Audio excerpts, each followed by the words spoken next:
Matalik na kaibigan ni VNC may ipinagtapat ano kaya ito mga kalingap?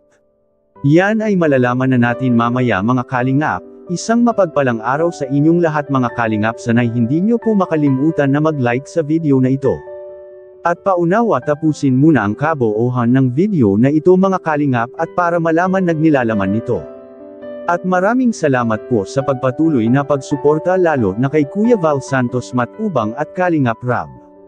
Hindi nga inasahan ni VNC mga kalingap na makakasama siya sa pagbili ng bagong sasakyan ni Kalingap Edo. Naging emosyonal ang dalaga sa kanyang mensahe para sa naabot ni Kalingap Edo na tagumpay mga kalingap. Bagay na deserve naman ni Kalingap Edo na magkaroon siya ng mga ganitong bagay mga kalingap. Dahil sa babad si Kalingap Edo sa kalsada at hindi masyadong safety ang motor lalo pa at malalayo ang pinupuntahan nito mga kalingap. Kagaya na lang sa bahay nila VNC mga kalingap. Kung bibisita si Kalingap Edo sa kanila ni VNC ay aabutin pa ito ng mahigit 2 oras bago makarating sa bahay nila. Kaya malaking bagay para kay Kalingap Edo ang may sasakyan siya na 4 wheels dahil sa safety ito at hindi na rin siya mababasa lalo na kung maulan na panahon. Kaya ibinigay ni VNC ang lahat niyang suporta kay Kalingap Edo para sa kanyang bagong nakamit ngayong taon mga kalingap. Sobrang nakaka-proud para kay VNC na nakasama siya sa pagbili ng sasakyan ni Edo dahil siya ang unang nakasakay nito mga kalingap.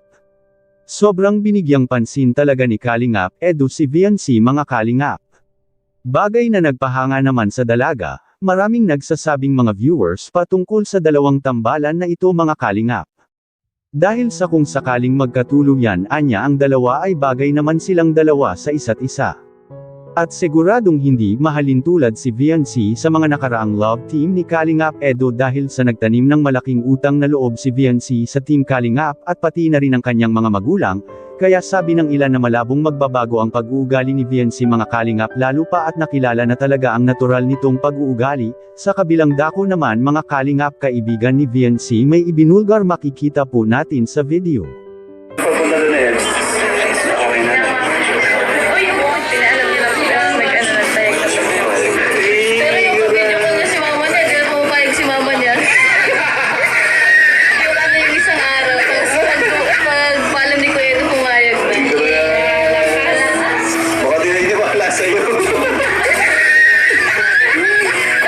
Ibinulgar ni Dara mga kalingap si VNC na hindi ito pinayagan noong siya na ang nagpaalam sa mama niya ngunit noong si Kalingap Edo na ang nagpaalam ay hindi ito nagdalawang isip na pumayag ang mama ni VNC mga kalingap. Kung kayo mga kalingap ano po ang masasabi niyo tungkol dito please comment and God bless you all.